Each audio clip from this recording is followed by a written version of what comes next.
80% lupa, 15% semento, plus 5% bakal equals pera. Ano po dapat yung reinforcing bars nitong revetment na ito? Kasi po wala eh. Kahit na po siguro kawayan lang, wala yan eh. Tingnan po ninyo. Wala pa po tubig ito. This is supposed to be, siguro medyo river po ito eh. Tatagal po ba ito, Secretary? Itong ganito? Hindi siguro, Your Honor. I think this is a failure of the structure in itself. So, dapat wala nang siguro. Tsakin mo. Tatagal ba ito? Hindi po. Alam po nyo kung saan ito? Isang Ryan Altea ang nagpakilala dito kay Mr. Gerald Pacanan doon sa isang proponent. So, ibig sabihin ito, si Mr. Altea ay well connected na ngayon po ay na-promote pa. Ang daming kalokong ginagawa, na-promote at siya po ngayon ay isang direktor sa main office. Maraming salamat, Mr. Chair. I now declare this hearing officially open. I direct the Director General to please call the roll. Yes. Mr. Chair, siguro pag when we invite them, I mean not invite, subpoena them next hearing, they have to come up with a reasonable answer. Hindi ho yung may sakit, may nauna, para hong ginagago itong committee natin na may sakit, nagbakasyon na, may mga prior schedule. Ano mas importante, prior schedule, Mr. Chair? Or itong investigasyon ito because 544 billion na pinag-uusapan natin, not a small change, Mr. Chair. Yun lang po.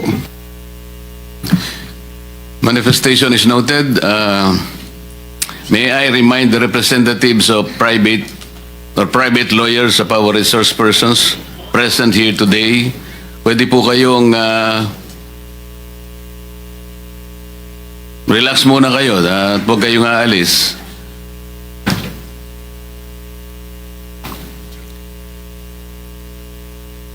I will now direct the Director General to acknowledge the presence of our resource persons and thereafter administer the oath to them. Thank you, Mr. Chair. May I proceed? Those who have been invited here, kindly please stand and raise your right hand.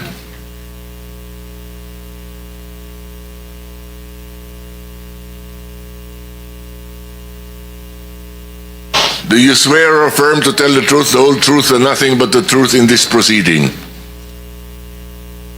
Thank you. You may take your seats. Mr. Chair, for the record, they all said yes. Thank you. Thank you, Director General.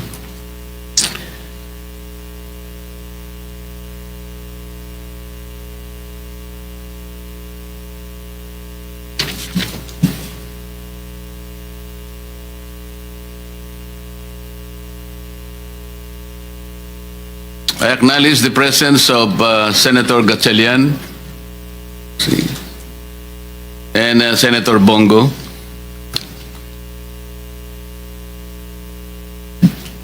The President of the Philippines made initial observations and findings in regard to the subject matter of the present inquiry.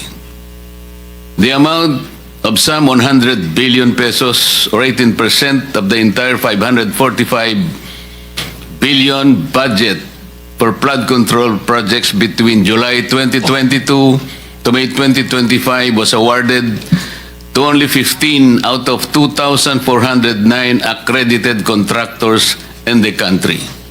Question: is this statement of the President fair?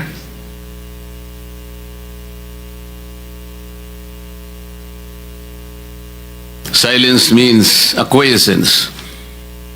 So, Chairman notes that all present today agrees to the statement of the President. And the 15 contractors referred to were invited as early as last Saturday, Director General, Friday, and on at least 7 of them replied and sent representatives this morning. Legacy Construction Corporation, Alpha and Omega General Contractor and Development Corporation, St. Timothy Construction Corporation, QM Builders, EGB Construction Corporation, Top-Notch Catalyst Builders, Inc., Centerways Construction and Development, Inc., SunWest, Inc., Highton Construction and Development Corporation, 888 Construction and Supply, Inc., Royal Crown Monarch Construction and Supplies Corporations, Wawo Builders, MG Samidan Construction, LRTK Builders, Inc., and Road Edge Trading and Development Services. These 15 contractors were mentioned by the President.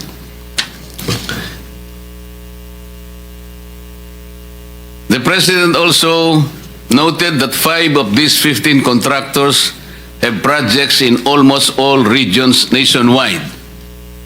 He mentioned Legacy Construction Corporation, Alpha and Omega General Contractors and Development Corporation, St. Timothy Construction Corporation, EGB Construction Corporation, and Road Edge Trading and Development Services.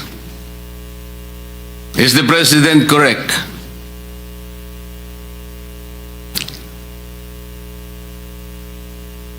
Your silence is also acquiescence. So the President fairly reported this accurately. Wala pong problema so far? The President also noted that there appears a mismatch between the most flood-prone areas based on National Adaptation Plan of the Philippines 2023-2025. Kasi yung mga flood-prone areas nasa ating National Adaptation Plan of the Philippines. Ito po yung mga probinsya ng Pampanga, Nueva Ecija, Pangasinan, Tarlac, Bulacan, Metro Manila, Maguindanao, North Cotabato, Oriental Mindoro, and Ilocos Norte. These are the flood-prone areas.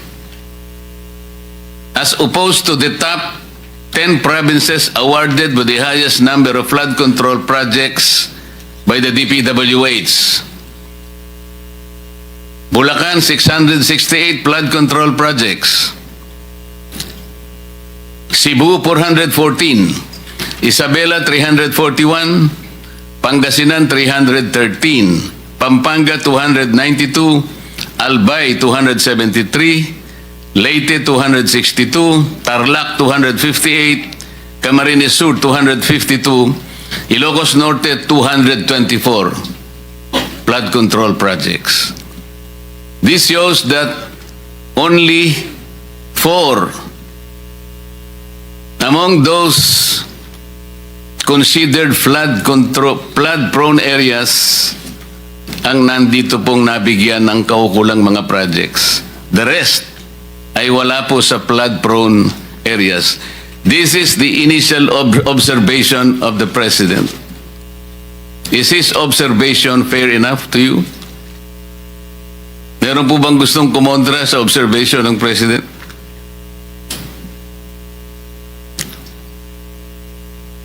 So silence is acquiescence. Ang sabi pa ng Pangulo, more than 350 billion or 6,021 flood control projects do not specify the exact type of flood control that is being built.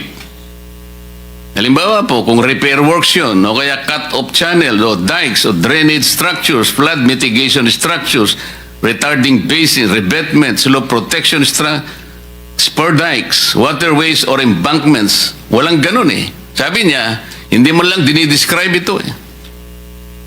350 billion worth of projects defy basic description. Or 6,021 flood control projects. Many of these projects are in different locations but have exactly the same contractor and contract cost. This is disturbing. This is one of the initial observations of the President. Do you believe this is also a fair assessment?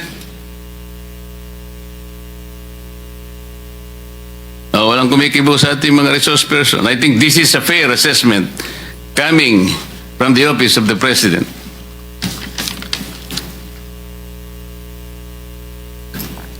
Meron pong ginawang actual na inspection ang Pangulo in Kalumpit, Bulacan. Lumabas po ito sa mga dyaryo.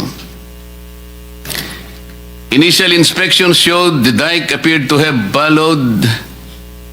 not followed the right specifications, sabi po dun sa dyaryo, of materials, and also appeared to have gaps in the dike that made it incomplete. Nagpakuha po ng scuba divers ang presidente. This is what they call tactile inspection. Nakita po nila doon ang... Ito po nakalagay. Scuba divers were dispatched to assess the flood control project. They reported that the concrete underwater was of varying thickness and was shaddily built. The divers also reported the steel reinforcement were not driven into the river, so water still flowed underneath. Let us break that down. Ang ibig pong sabihin nito, kahit kami po hindi naman inhinyero, karaniwang po sa inyo lahat ngayon ay engineer, hindi po nasunod yung specification. Dito lamang po lumilitaw yung mga tinatawag na seat piles. Hindi po ibinaon sa tamang lalim. Ano pong ibig sabihin nun? Karaniwan po, and I think you will all agree, 6 meters po yung seat piles eh. Talaga pong pipiliting ibaon yun. Yung 5 na metro ibabaon mo, maring ang lilitaw na lamang na nakikita mo is 1 meter. What is the significance of that?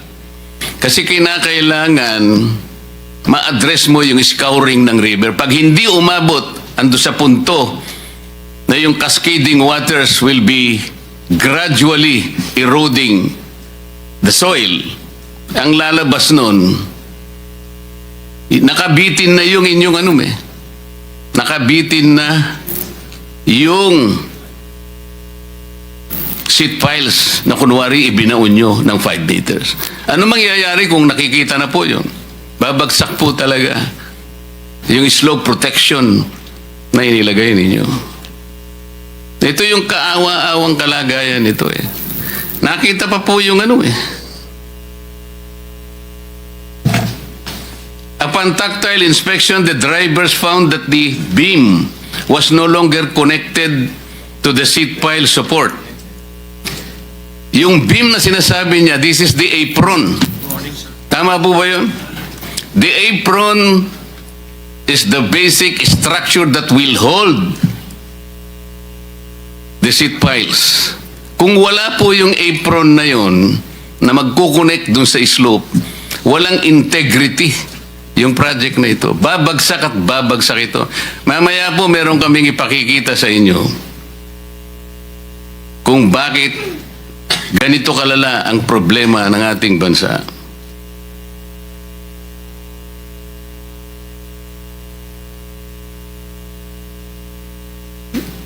Ready ba yung isang slide natin para makita lang yung karoon tayo po ng idea kung ano yung revetment. Ito kasing binisita po ng Pangulo, embankment po ito, dike po ito eh. Yung embankment po, pangkaraniwan pagka dike, ginagamit din kahit na mga tricycle lang, mga motor nakakadaan. Pero dapat merong slope protection yun eh. Pagka yung embankment lang, pagkatapos yung binaon yung bakal, wala pa rin, magigiba yun. Ready po ba tayo doon sa isang slide para magkaroon? Ayan po. Ano po yung tawag dyan, Secretary Bunuan? Di ba revetment yan? Revetment, Your Honor. Ayan po, ang kaawa-awang kalagayan ng revetment, meron pa pong nota dyan sa nagbigay sa akin, 80% lupa, 15% semento, plus 5% bakal equals pera. Ano po dapat yung reinforcing bars nitong revetment na ito? Kasi po wala eh. Kahit na po siguro kawayan lang, wala yan eh. Tingnan po ninyo. Wala pa po tubig ito. This is supposed to be, siguro medyo river po ito eh. Tatagal po ba ito, Secretary? Itong ganito? Hindi siguro, Your Honor. I think this is a failure of the structure in itself. So, dapat wala nang siguro. Tsakin mo. Tatagal ba ito? Hindi po. Alam po niyo kung saan ito? Kayang-kaya naman po rin yung ma-identify. Nasaan po yung mga district engineers nyo? Para wag na po sabihin kung kanino galing yan. Kasi malalaman din po natin yun eh. Why do you think the contractor of this project adopted this kind of anomalous activity? Marami pong ibig sabihin yan eh.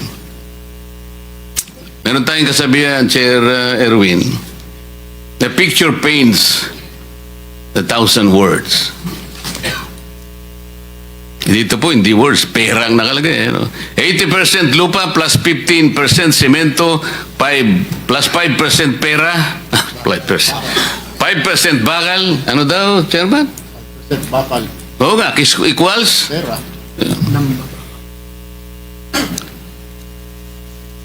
This is a microcosm of the projects.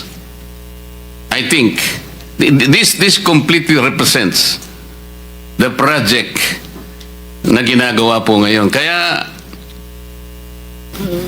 wala po talagang mangyayari sa mga projects. Ang contractor po nito ay St. Timothy Construction Corporation. Nandito po ba ang representative?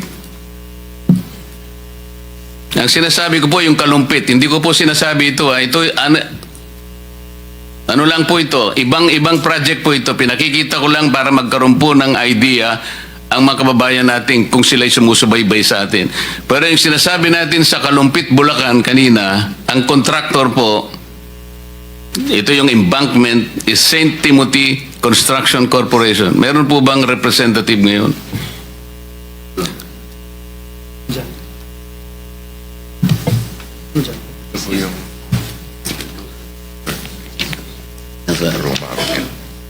Ito? Roma Angeline? The representative is one Miss Maria Roma Angeline Raymando. Nandyan po ba kayo, Madam?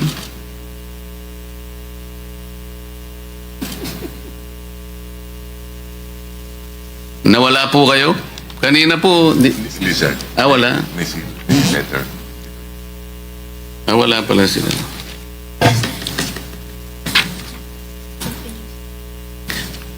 Before we continue, let me acknowledge the presence of Senator Joel, our Majority Leader. Thank you.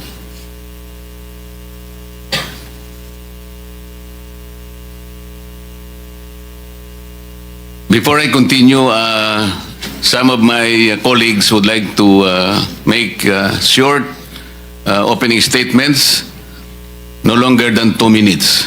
Please. Let me acknowledge also the arrival of Senator Bam Aquino. Any one of my colleagues who want to... The first one to arrive. 2 minutes, sir. Thank you. 1 minute lang, Mr. Chairman. Thank you, Mr. Chairman. Mr. Chairman, good morning. Good morning, everyone, our resource persons. Good morning po.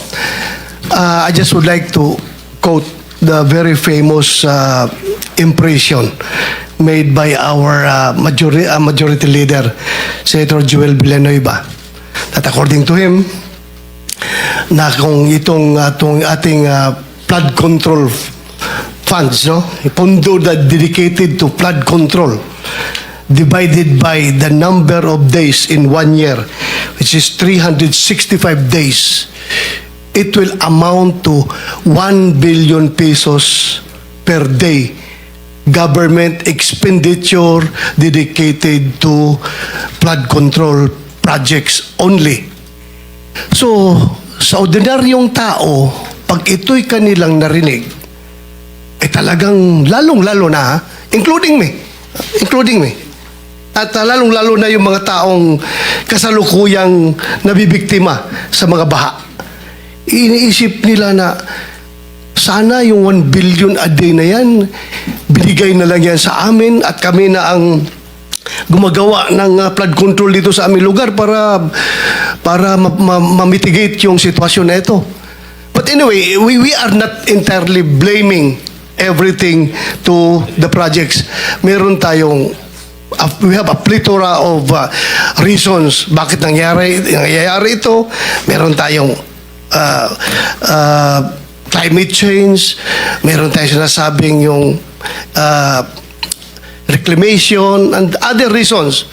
Pero yun nga, sa ordinaryong tao, kailangan maklaro natin ito.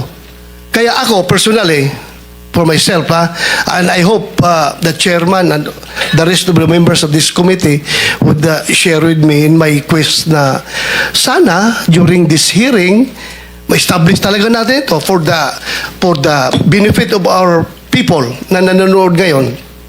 Number one, these are not ghost projects. Number two, sana itong mga project na ito ay hindi ito yung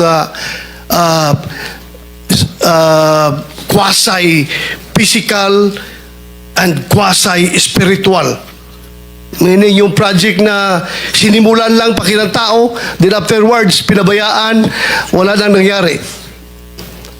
At kung number three, kung ito ay talagang ang estado nito mga proyekto na ito ay fully implemented, physically implemented, did it serve its purpose?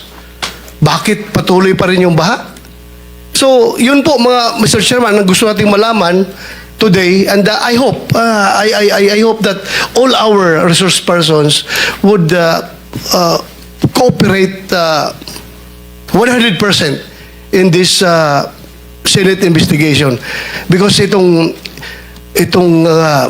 mga aming committee ng Blue Ribbon Committee, we are not witch hunters here. We are not ghostbusters. We are truth seekers. So in our quest for the truth, sana you play a very vital role para makamit natin ang katotohanan dito para sa ating inang bayan. Maraming salamat, Mr. Chairman. Thank you. Thank you for your 2.5 minutes, Senator Bato. Following the order of arrival, I will call on Senator Rapi Tulfo for his 2 minutes. Maraming salamat, Mr. Chair. Ako po ay magbibigay ng senaryo kung paano po mahilentulad sa karneng baka sa palengke ang ilang bilyones na napupunta sa flood control.